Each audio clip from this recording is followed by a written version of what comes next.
사무엘상 28장. 그럴 즈음에 블레셋 사람이 이스라엘에 쳐 들어가려고 모든 부대를 집결시켰다. 그러자 아기스가 다윗에게 말하였다. 귀관이 나와 함께 출정하여야 한다는 사실을 알고 있을 줄 아오. 귀관은 부하들을 거느리고 직접 출정하시오. 다윗이 아기스에게 대답하였다. 그렇게 하겠습니다. 이 종이 무엇을 할 수 있는지 임금님이 아시게 될 것입니다. 아기스가 다윗에게 말하였다. 좋소. 귀관을 나의 종신 경호대장으로 삼겠소. 사무엘이 이미 죽어서 온 이스라엘 백성이 그의 죽음을 슬퍼하며 그를 그의 고향 라마에 장사 지낸 뒤였다. 그리고 사울이 나라 안에서 무당과 박수를 모조리 쫓아낸 때였다. 바로 그때에 블레셋 군대가 모여서 수넴에 진을 쳤다. 사울도 온 이스라엘 군을 집결시켜 길보아 산에 진을 쳤다. 사울이 블레셋 군의 진을 보고 두려워서 마음이 몹시 떨렸다. 사울이 주님께 물었으나 주님께서는 그에게 꿈으로도 우림으로도 예언자로도 대답하여 주지 않으셨다. 그래서 사울은 자기의 신하들에게 명령하였다. 망령을 불러올리는 여자 무당을 한 사람 찾아보아라. 내가 그 여인을 찾아가서 물어보겠다. 사울의 신하들이 그에게 말하였다. 엔돌에 망령을 불러올리는 무당이 한 사람 있습니다. 사울은 다른 옷으로 갈아입고 변장한 다음에 두 신하를 데리고 갔다. 밤에 그들이 그 여인에게 이르렀는데 사울이 그에게 말하였다. 망령을 부르는 술법으로 내가 당신에게 말하는 사람을 나에게 불려올려 주시오. 그러나 그 여인이 그에게 대답하였다. 이것 보시오. 사울이 이 나라에서 무당과 박수를 모조리 잡아 죽인 것은 당신도 잘 아시지 않습니까? 그런데 왜 당신은 나의 목에 올가미를 씌워 나를 죽이려고 하십니까? 사울이 주님의 이름을 걸고 그 여인에게 맹세하였다. 주님께서 확실히 살아계심을 걸고 맹세하지만 당신이 이 일로는 아무런 벌도 받지 않을 것이오. 그 여인이 물었다. 내가 당신에게 누구를 불러 올릴까요? 사울이 대답하였다. 나에게 사무엘을 불러 올리시오. 그 여인은 사무엘이 올라온 것을 보고 놀라서 큰 소리를 질렀다. 그런 다음에 그 여인은 사울에게 항의하였다. 사울 임금님이 몸소 오셨으면서도 왜 저를 속이셨습니까? 왕이 그 여인에게 말하였다. 무서워하지 말아라. 내가 무엇을 보고 있느냐? 여인이 사울에게 대답하였다. 땅 속에서 영이 올라온 것을 보고 있습니다. 사울이 그 여인에게 물었다. 그 모습이 어떠하냐? 여인이 대답하였다. 한 노인이 올라오는데 겉옷을 걸치고 있습니다.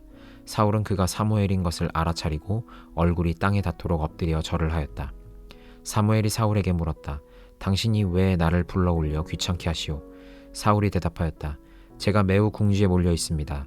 블레셋 사람이 지금 저를 치고 있는데 하나님이 이미 저에게서 떠나셨고 예언자로도 꿈으로도 더 이상 저에게 응답을 하지 않으십니다. 그래서 제가 무엇을 어떻게 해야 하는지 알고 싶어서 이처럼 어른을 뵙도록 해달라고 부탁하였습니다.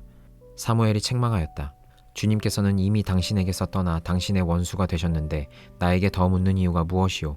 주님께서는 나를 시켜 전하신 말씀 그대로 당신에게 하셔서 이미 이 나라의 왕위를 당신의 손에서 빼앗아 당신의 가까이에 있는 다윗에게 주셨소. 당신은 주님께 순종하지 아니하고 주님의 분노를 아말렉에게 쏟지 아니하였소. 그렇기 때문에 주님께서 오늘 당신에게 이렇게 하셨소. 주님께서는 이제 당신과 함께 이스라엘도 블레셋 사람의 손에 넘겨주실 터인데 당신은 내일 당신 자식들과 함께 내가 있는 이곳으로 오게 될 것이요. 주님께서는 이스라엘 군대도 블레셋 사람의 손에 넘겨주실 것이요. 그러자 사울은 갑자기 그 자리에 쓰러져 땅바닥에 벌렁 넘어졌다. 사무엘의 말을 듣고서 너무나 두려웠기 때문이다. 게다가 그는 그날 하루 종일 그리고 밤새도록 굶었으므로 힘마저 쭉 빠져 있었다. 그 여인이 사울에게 가까이 와서 그가 아주 기진맥진해 있는 것을 보고 그에게 말하였다. 보십시오. 이 종은 임금님의 분부를 다 따랐습니다. 저는 목숨을 내놓고 임금님이 저에게 명령하신 대로 다 이루어드렸습니다. 그러므로 이제는 임금님도 이 종의 말씀을 들어주시기 바랍니다. 제가 임금님께 음식을 좀 대접하여 드리겠습니다. 임금님이 길을 더 가시려면 기운을 차리셔야 하니 음식을 드시기 바랍니다. 그러나 사울은 아무것도 먹고 싶지 않다 하고 말하면서 그 여인의 청을 거절하였다. 그러나 사울의 신하들까지 그 여인과 함께 사울에게 권하니 사울이 그들의 말을 듣고 땅바닥에서 일어나 평상에 앉았다. 그 여인에게는 집에서 키운 살찐 송아지가 한 마리 있었는데 서둘러서 그것을 잡고 밀가루를 가져다가 반죽하여 누룩을 넣지 않은 빵을 구워서 사울과 그의 신하들 앞에 차려놓으니 그들은 그 음식을 먹고 일어나서 그 밤에 떠났다. 고린도전서 9장. 내가 자유인이 아닙니까? 내가 사도가 아닙니까? 내가 우리 주 예수를 뵙지 못하였습니까? 여러분은 주님 안에서 내가 일해서 얻은 열매가 아닙니까? 다른 사람들에게는 내가 사도가 아닐지 몰라도 여러분에게는 사도입니다. 여러분은 주님 안에서 나의 사도직을 보증하는 표입니다. 나를 비판하는 사람들에게 이렇게 답변합니다. 우리에게 먹고 마실 권리가 없습니까? 우리에게는 다른 사도들이나 주님의 동생들이나 게바처럼 믿는 자매인 아내를 데리고 다닐 권리가 없단 말입니까? 나와 바나바에게만은 노동하지 않을 권리가 없단 말입니까? 자기 비용으로 군에 복무하는 사람이 어디에 있습니까? 포도원을 만들고 그 열매를 따먹지 않는 사람이 어디에 있습니까? 양떼를 치고 그 젖을 짜먹지 않는 사람이 어디에 있습니까? 내가 사람의 관례에만 의거하여 이런 말을 하는 줄 아십니까? 율법에도 이런 말이 있지 않습니까? 모세의 율법에 기록하기를 타작 일을 하는 소에게 망을 씌우지 말아라 하였습니다. 하나님께서 소를 걱정하신 것입니까? 그렇지 않으면 우리 모두를 위하여 말씀하신 것입니까? 그것은 우리를 위하여 하신 말씀입니다. 밭을 가는 사람은 마땅히 희망을 가지고서 밭을 갈고 타작을 하는 사람은 한 몫을 얻으리라는 희망을 가지고 그 일을 합니다. 우리가 여러분에게 영적인 것으로 씨를 뿌렸으면 여러분에게서 물질적인 것으로 거둔다고 해서 그것이 지나친 일이겠습니까? 다른 사람들이 여러분에게 이런 권리를 가졌다면 하물며 우리는 더욱 그러하지 않겠습니까? 그러나 우리는 이런 권리를 쓰지 않았습니다. 우리는 그리스도의 복음을 전하는 일에 지장을 주지 않도록 모든 것을 참습니다. 성전에서 일하는 사람은 성전에서 나는 것을 먹고 제단을 맡아보는 사람은 제단 재물을 나누어 가진다는 것을 여러분은 알지 못합니까? 이와 같이 주님께서도 복음을 전하는 사람들에게는 복음을 전하는 일로 살아가라고 지시하셨습니다. 그러나 나는 이런 권리를 조금도 행사하지 아니하였습니다. 또 나에게 그렇게 하여 달라고 이 말을 쓰는 것도 아닙니다. 그렇게 하느니 차라리 내가 죽는 편이 낫겠습니다. 아무도 나의 이 자랑거리를 헛되게 하지 못할 것입니다. 내가 복음을 전할지라도 그것이 나에게 자랑거리가 될 수 없습니다. 나는 어쩔 수 없이 그것을 해야만 합니다. 내가 복음을 전하지 않으면 나에게 화가 미칠 것입니다. 내가 자진해서 이 일을 하면 삭슬 받을 것입니다. 그러나 내가 마지못해서 하면 직무를 따라 한 것입니다. 그리하면 내가 받을 삭은 무엇이겠습니까? 그것은 내가 복음을 전할 때에 값없이 전하고 복음을 전하는 데에 따르는 나의 권리를 이용하지 않는다는 그 사실입니다. 나는 어느 누구에게도 얽매이지 않는 자유로운 몸이지만 많은 사람을 얻으려고 스스로 모든 사람의 종이 되었습니다. 유대 사람들에게는 유대 사람을 얻으려고 유대 사람같이 되었습니다. 율법 아래에 있는 사람들에게는 내가 율법 아래에 있지 않으면서도 율법 아래에 있는 사람을 얻으려고 율법 아래에 있는 사람같이 되었습니다. 율법이 없이 사는 사람들에게는 내가 하나님의 율법이 없이 사는 사람이 아니라 그리스도의 율법 안에서 사는 사람이지만 율법 없이 사는 사람들을 얻으려고 율법 없이 사는 사람같이 되었습니다. 믿음이 약한 사람들에게는 약한 사람들을 얻으려고 약한 사람이 되었습니다. 나는 모든 종류의 사람에게 모든 것이 다 되었습니다. 그것은 내가 어떻게 해서든지 그들 가운데서 몇 사람이라도 구원하려는 것입니다. 나는 복음을 위하여 이 모든 일을 하고 있습니다. 그것은 내가 복음의 복에 동참하기 위함입니다. 경기장에서 달리기 하는 사람들이 모두 달리지만 상을 받는 사람은 하나뿐이라는 것을 여러분은 알지 못합니까? 이와 같이 여러분도 상을 받을 수 있도록 달리십시오. 경기에 나서는 사람은 모든 일에 절제를 합니다. 그런데 그들은 썩어 없어질 월궤관을 얻으려고 절제를 하는 것이지만 우리는 썩지 않을 월궤관을 얻으려고 하는 것입니다. 그러므로 나는 목표 없이 달리듯이 달리기를 하는 것이 아닙니다. 나는 허공을 치듯이 권투를 하는 것이 아닙니다. 나는 내 몸을 쳐서 굴복시킵니다. 그것은 내가 남에게 복음을 전하고 나서 도리어 나 스스로는 버림을 받는 가련한 신세가 되지 않으려는 것입니다. 에스겔 7장. 주님께서 나에게 말씀하셨다. 너 사람아, 이스라엘에게 전하여라. 나 주 하나님이 이스라엘 땅을 두고 말한다. 끝이 왔다. 이 땅의 사방 구석구석에 끝이 왔다. 이스라엘아, 이제는 너희에게 끝이 왔다. 나는 이제 너희에게 내 분노를 쏟고 너희 행실에 따라 너희를 심판하며 너희의 역겨운 일들을 너희에게 보응하겠다. 내가 너희를 아끼지도 않고 불쌍히 여기지도 않겠다. 오히려 나는 너희의 모든 행실에 따라 너희를 벌하여 역겨운 일들이 바로 너희의 한 가운데서 벌어지게 하겠다. 그때야 비로소 내가 주인 줄 너희가 알게 될 것이다. 주 하나님이 이렇게 말씀하신다. 재앙이다. 너희가 들어보지 못한 재앙이다. 이미 다가왔다. 끝이 왔다. 너희를 덮치려고 일어났다. 이미 다가왔다. 이 땅에 사는 사람들아, 정해진 멸망이 너희에게 들이닥쳤다. 그 시각이 왔고 그 날이 다가왔다. 산에서 즐겁게 환호하지 못할 당황할 날이 가까이 왔다. 나는 이제 너희에게 내 분노를, 나의 분을 너희에게 쏟아서 너희 행실에 따라 너희를 심판하며 너희의 역겨운 일들을 너희에게 갚아주겠다. 내가 너희를 아끼지도 않고 불쌍히 여기지도 않겠다. 오히려 나는 너희의 모든 행실에 따라 너희를 벌하여 역겨운 일들이 바로 너희의 한 가운데서 벌어지게 하겠다. 그때에야 비로소 주가 이렇게 치는 것임을 너희가 알게 될 것이다. 그 날이다. 보아라, 들이닥쳤다. 정해진 멸망이 시작되었다. 매질할 몽둥이가 꽃을 피우고 교만을 꺾을 채찍이 싹 터나왔다. 폭력이 일어나서 죄악을 징벌하는 몽둥이가 되었다. 이 백성 가운데서 한 사람도 남지 않고 이 백성의 무리들 가운데서도 더 이상 남을 사람이 없고 그들의 재물이나 그들이 가진 것들 가운데서 눈에 띌 만한 것은 하나도 남아있지 않을 것이다. 그 시각이 왔고 그 날이 이르고야 말았다. 사는 사람도 기뻐하지 말고 파는 사람도 슬퍼하지 말아라. 이 땅의 모든 무리에게 진노가 내릴 것이기 때문이다. 판 사람이 아직 살아있다 하여도 팔린 것을 되찾으려고 돌아갈 수가 없을 것이니 이 땅의 모든 무리에게 보여준 묵시는 돌이킬 수가 없기 때문이다.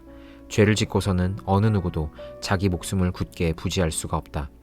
그들이 나팔을 불고 모든 장비를 갖춘다 하여도 전쟁에 나갈 사람이 아무도 없는 것은 내 진노가 이 땅의 모든 무리에게 미쳤기 때문이다. 거리에는 전쟁이 있고 집 안에는 전염병과 기근이 있다. 들녘에 있는 사람은 칼에 찔려 죽고 성읍 안에 있는 사람은 기근과 전염병으로 죽는다. 더러는 살아남아서 계곡에서 놀란 비둘기처럼 산으로 피하겠지만 저지른 죄를 생각하며 슬피 울 것이다. 사람들은 모두 손에 맥이 풀리고 무릎을 떨 것이다. 굵은 베옷을 입고 두려워서 온몸을 떨 것이다. 모든 얼굴에는 부끄러움이 가득할 것이요 모든 머리는 대머리가 될 것이다. 그들은 은을 길거리에 내던질 것이며 금을 오물 보듯이 할 것이다. 내가 진노하는 날에 금과 은이 그들을 건져줄 수 없을 것이다. 은과 금이 그들의 마음을 흡족하게 못하고 허기진 배를 채워주지 못할 것이다. 오히려 은과 금은 그들을 걸어서 넘어뜨려 죄를 짓게 하였을 뿐이다. 그들이 자랑하던 아름다운 보석으로 역겹고도 보기 싫은 우상들을 만들었으므로 내가 보석을 오물이 되게 하겠다. 또 내가 그 보석을 외국 사람에게 넘겨주어 약탈하게 하고 세상의 악인들에게 넘겨주어 약탈하고 더럽히게 하겠다.